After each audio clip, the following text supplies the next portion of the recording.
नमस्कार दोस्तों, आज हम बात करेंगे भारत के मोस्ट पावरफुल माफिया के बारे में। और उस पूरे माफिया को जो प्रोटेक्ट करता है वो है सीजेआई, चीफ झूठा ऑफ इंडिया। ये मक्कार देशद्रोही जो हमारे जजेस बैठे हुए हैं, ये एक काले कपड़े डाल के आते हैं और इनजस्टिस के लिए ये माने जाते हैं। इनके तो मुंह पे लिखा है लानत। और इंडिया का जो जुडिशियल करप्शन है वो हर रोज एक्सपोज हो रहा है। मेरा एक ही मानना है कि भाई ये पावरफुल लोग, इनको चाहिए कि करप्शन को लीगलाइज कर दें। आपने जो सुप्रीम कोर्ट ऑफ इंडिया की आपने तस्वीर देखी होगी, उसके बाद ये बाहर एक बोर्ड लगा देना चाहिए, आज का हमारा रेट, नीचे रेट लिखा होना चाहिए और उसके बाद आप उतनी पेमेंट कर दीजिए ऑफिशियली और बेल ले लीजिए, छूट जाइए। रेपिस्ट हो, टेररिस्ट हो, कोई फर्क नहीं पड़ता। और उनके लिए तो आपको मालूम है, रात को 12 बजे भी जब ये मुजरा देख रहे होते हैं, उसको छोड़कर बेचारे दिल के ऊपर पत्थर रखकर ये सुप्रीम कोर्ट पहुंच जाते हैं, उन्हें बेल भी दे देते हैं। सुबह तक पहले 2 बेंच बैठती है, 3 बेंच बैठती है, 2-3 घंटे में बेल मिल जाती है, जिनको फांसी होनी चाहिए थी। दोस्तों, आपने कभी सोचा है इस देश में हमारे प्रधानमंत्री और प्रेसिडेंट से भी ज्यादा प्रोटेक्शन है हमारे जजेस को? और भाई प्रेसिडेंट हो, प्रधानमंत्री हो, उसे भी डिक्लेयर करने पड़ते हैं अपने एसेट्स को। लेकिन हमारा सिस्टम है ये कंट्री का जहां पर ना तो गवर्नमेंट, ना सेंट्रल, ना स्टेट गवर्नमेंट, ना कि सीबीआई, ईडी, पुलिस, कोई भी इन जजेस के घर में नहीं जा सकता बिना चीफ जस्टिस ऑफ इंडिया के परमिशन के। यानी कि किसी हाई कोर्ट के जज के पास अगर आपको जाना हो तो पहले चीफ जस्टिस वो आपको परमिशन देगा, तभी आप जा सकते हैं। नहीं तो बाहर खड़े होकर आपको वेट करनी पड़ती है कि अंदर जाया जाए या नहीं जाया जाए। और चीफ जस्टिस ऑफ इंडिया पहले वहां पे उनको लोगों को बोलता है, भैया अपनी गाड़ियां भर भर के बाहर निकाल दो। उसके बाद जब घर खाली हो जाएगा तो आपको अंदर जाने की परमिशन मिलेगी, यानी कि सबूत तो है ही नहीं। अब आप सोच के देखिए, जब इतनी अनचेक्ड पावर कुछ कमीने लोगों के हाथ में आ जाएगी, करप्ट लोगों के हाथों में आएगी, तो क्या होगा? वही होगा जो आज हमारे कोर्ट्स के अंदर दिखाई देता है। यह कोई मुगलों का टाइम नहीं है दोस्तों, ना ही आप कोई नॉवल पढ़ रहे हैं। यह भारत की आज की डेट में करप्ट जुडिशरी है जो हमारी जिंदगियों के साथ वो खेलते जा रहे हैं। इंडियन डेमोक्रेसी के अनटचेबल लोग ये लोग हैं। और जजेस जो इंडिया के हैं वो कस्टोडियंस बने हुए हैं जस्टिस के, और सबसे ज्यादा पावर इनके हाथ में है। और अनअकाउंटेबल, ना तो इनकी एसेट्स अकाउंटेड है, ना इनके पैसे कितने हैं इनके पास वो अकाउंटेड है, प्रॉपर्टियां कहां कहां पे इन्होंने खरीदी हुई हैं वो पता नहीं है, कुछ नहीं पता। और जस्टिस ये किस बेसिस पे देते हैं? आपने केजरीवाल के बाकियों के केसेस में आपने देख लिया, जजमेंट दे दिया, उसके बाद बोल दिया हमें जो ठीक लगा हमने दे दिया। यानी कि judgments according to rule of the book नहीं है, जो इनको ठीक लगता है। यानी कि ये जितना जेब में जाएगा, जितनी चीनी डाली जाएगी चाय में, उतना इनको स्वाद आता है। कोई गवर्नमेंट इनके खिलाफ एक्शन नहीं ले सकती। इनके घर जो लॉ एनफोर्समेंट एजेंसीज हैं उनसे बाहर हैं। इनके फोन कॉल्स आप टैप नहीं कर सकते, बैंक अकाउंट्स आप चेक नहीं कर सकते, और सर्वेलेंस भी नहीं कर सकते इनके ऊपर। और यही रिजल्ट है कि आज जो जजेस हैं, इनके घर जो बैंक का स्ट्रॉन्ग रूम होता है उससे ज्यादा पैसे इनके घरों में मिलते हैं। खुलेआम रिश्वतें लेते हैं और ये जस्टिस उनको देते हैं, ये नॉन जस्टिस जो खुद है, जस्टिस उनको देते हैं जो सबसे ज्यादा बोली लगाता है इन, वैसे मुझे वर्ड यूज नहीं करना चाहिए, मुझे डॉक्टर अभिषेक ने बोला था इन दलों के लिए, लेकिन क्या करूं, इससे बढ़िया वर्ड इनके लिए है ही नहीं।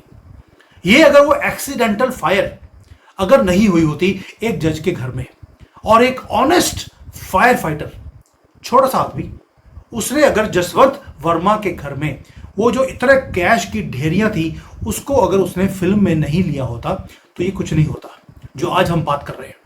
पहले हम सिर्फ आउटराइज करते थे इनकी जजमेंट्स देखने के बाद, बेल मांगी नहीं, बेल दे दी, खूनी है, रेपिस्ट है, टेररिस्ट है, बेल दे दिया, कोई इनके ऊपर सुनवाई नहीं और कोई आउटरीच भी नहीं है दोस्तों। बाकी जो चीफ जस्टिस ऑफ इंडिया है उसकी तरफ से कोई स्टेटमेंट नहीं है, सिर्फ क्लोज डोर्स में एक ही काम हो रहा है कि ये दल्ला जो पकड़ा गया है इसको प्रोटेक्ट कैसे किया जाए। Supreme court, high court immediately उन्होंने बोल दिया कि जो ये सारी चीजें आ रही हैं बाहर वर्मा के खिलाफ, नॉन जस्टिस वर्मा के खिलाफ, ये र्यूमर्स हैं। और बड़े बड़े जो लॉयर थे, अभिषेक मनु सिंघवी, वीके मनन, ये टीवी चैनल्स के ऊपर आके उन्होंने थ्योरीज क्रिएट करनी शुरू कर दी कि जो फायर थी वो तो जनरेटर के रूम में हुई थी, जहां पर ये बोल रहे हैं कैश मिला है वहां तो आग लगी ही नहीं है, यानी कि कुछ गलत हुआ नहीं था। क्योंकि ये दल्ले यही जो लॉयर्स हैं वही तो पैसे पहुंचाते थे, क्योंकि यही तो आगे जिसको बोलते हैं ना कि प्रोस्टिट्यूशन के अंदर एक पिंप होता है, ये लोग पिंप का काम करते हैं। बट इन्होंने एंटिसिपेट नहीं किया था कि एक सीक्रेटली एक वीडियो ऑलरेडी बनाई हुई है एक फायर फाइटर ने, ऑनेस्ट फायर फाइटर। उसे पता था कि इन जजेस जो है इतने ज्यादा पावरफुल है कि प्रेसिडेंट ऑफ इंडिया भी कटघरे में खड़ा हो सकता है, ये नहीं हो सकते। उसने चुपके से उस वीडियो को रिकॉर्ड कर लिया और वीडियो रिकॉर्ड कर अथॉरिटीज को दे भी दिया।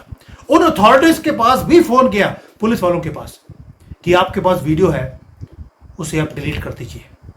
और वीडियो डिलीट भी कर दी गई, लेकिन उससे पहले वो ऑलरेडी मेन स्ट्रीम मीडिया में, सोशल मीडिया में वायरल हो चुकी थी। कहां कहां पे डिलीट करते हैं।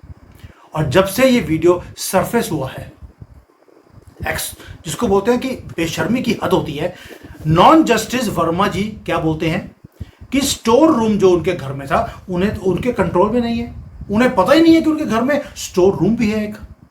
भाई स्टोर रूम आपके घर में है और आपके वहां पर एम्प्लॉयज काम करते हैं, एम्प्लॉयज ने अगर धांधली करी, पैसे कमाए गलत तरीके से आपके नाम पर, तो पैसे अपने घर में रखेंगे, आपके घर में क्यों रखेंगे? हमें कोई बात समझ नहीं आई। मतलब कि जो दलीलें सुनने वाला आदमी आज खुद की दलील दे नहीं पा रहा है, आप सोच सकते हैं कि कैसे नॉन जस्टिस ये लोग हैं। यानी कि अपने घर में स्टोर रूम के बारे में इनको पता ही नहीं था कि किसी ने कमाकर इनके घर में पैसे रख दिए। भाई वाह, क्या बात है। और ये पैटर्न ऑफ जो करप्शन है इस नॉन जस्टिस वर्मा का, दो केसेस बताता हूं आपको सिर्फ।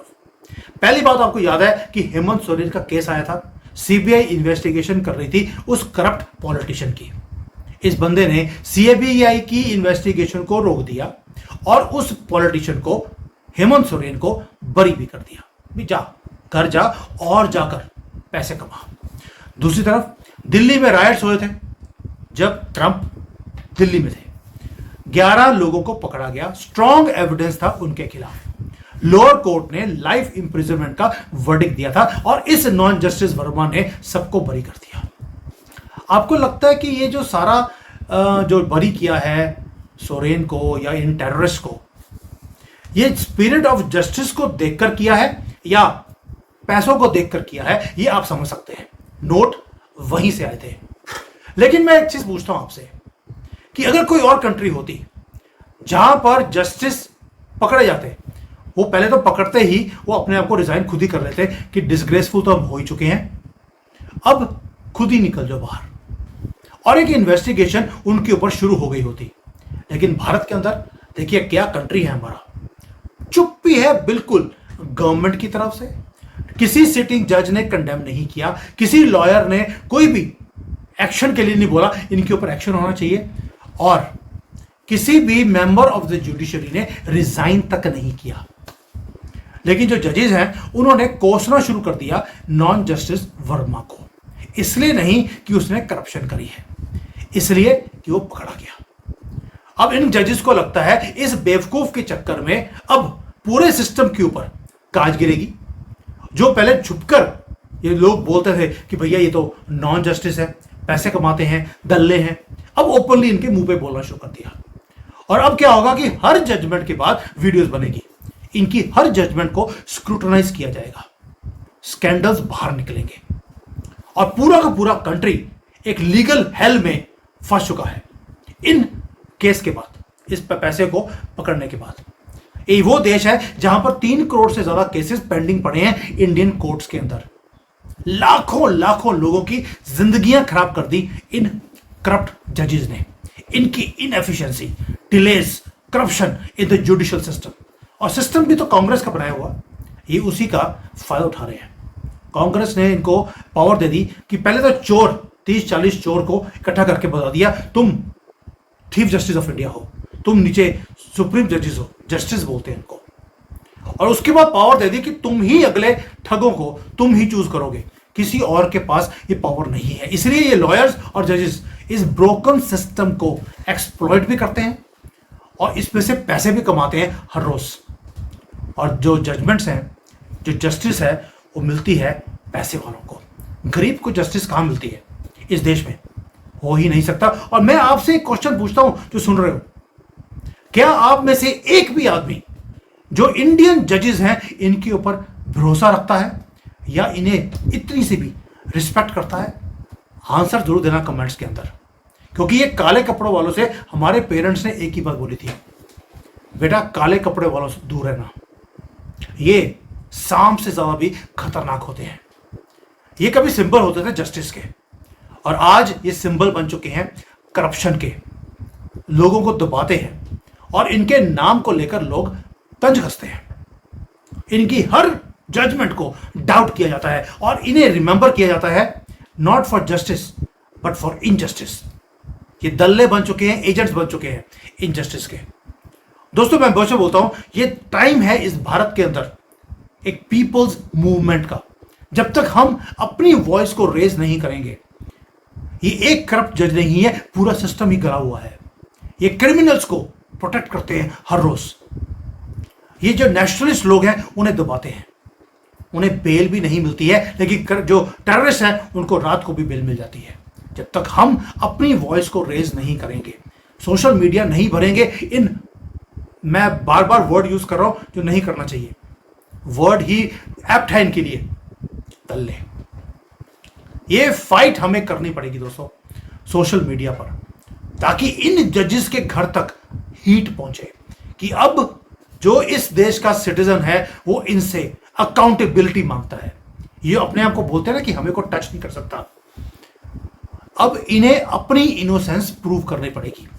पहले तो हम अपनी इनोसेंस को प्रूव करते थे, अब इन्हें अपने आप को इनोसेंट प्रूव करना पड़ेगा। और ये तभी होगा जब हम सिटीजन्स ऑफ भारत, 100 करोड़ है हम लोग, जिस दिन हमने डिमांड करना शुरू कर दिया इनसे, तब जस्टिस हमें भी मिलेगा। और जो ये बोलते हैं कि इनको को टच नहीं कर सकता, इनका एंड निश्चित हम ही कर सकते हैं। They are guilty until and unless they prove themselves to be innocent। और जो चीफ जस्टिस ऑफ इंडिया है उसके अंदर तो सेल्फ रिस्पेक्ट है ही नहीं। चंद्रचूड़ तो पता ही था आपको कैसा था। जो नए वाले हैं उन्होंने भी अभी तक कोई सिस्टम में सफाई करने का जो मुहिम है उसको शुरू नहीं करवाया, क्योंकि उन्हें मालूम है कि वो भी करप्शन में डूबे हुए हैं। ये रेवोल्यूशन ना गवर्नमेंट करेगी ना ये जजेस करेंगे, ये हमें करनी पड़ेगी। और ये मोमेंट है, अब ये हमारे पास अपॉर्चुनिटी है। कैश के डब्बे बड़े बड़े गाड़ियां इनके घरों में मिली हैं, वीडियोस हमने देख लिए। अब आपके ऊपर है कि आप इस सिस्टम के ऊपर थोड़ी सी गर्मी इनके तक पहुंचाते हैं कि नहीं पहुंचाते। मैंने अपना काम कर लिया। मैं चाहता हूं कि कोई भी करप्ट जज अपने घर में, अपने जो ये कोर्ट के कमरे में जहां बैठ के बोलते हैं कि हमें को टच नहीं कर सकता, इन्होंने किले बना लिए अपने कोर्ट के रूम को और अपने घरों को। They should not feel safe. मैं नहीं ये कह रहा हूं कि इनके ऊपर जूते मारो जाकर, जूते तो हम सोशल मीडिया पे डाल सकते हैं, लेकिन फाइट जस्टिस के लिए अब हमें करनी पड़ेगी। हम सिटीजन्स ऑफ भारत, किसी को घंटा फर्क नहीं पड़ता कि इस देश में क्या हो रहा है, फर्क पड़ता है हमें। हम हिंदुओं को, मुसलमानों को तो जस्टिस रोज ही मिलती है, वो रेप कर लेते हैं बरी हो जाते हैं, टेररिस्ट एक्ट करते हैं बरी हो जाते हैं। फर्क किसको पड़ता है? इस देश के असली नागरिकों को, जिनको इनजस्टिस पिछले 75 सालों से मिलती रही। अगर अभी नहीं तो कभी नहीं। मर्जी आपकी। जय सिया राम।